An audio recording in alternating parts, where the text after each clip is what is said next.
saat 5'te herkes yatmış. Kimse arabaya gelmemiş ki. Anlık önüne çıkmış ha, anlık.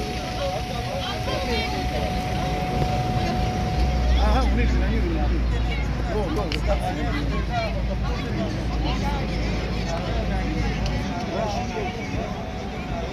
Ya dedim, sahiplenin.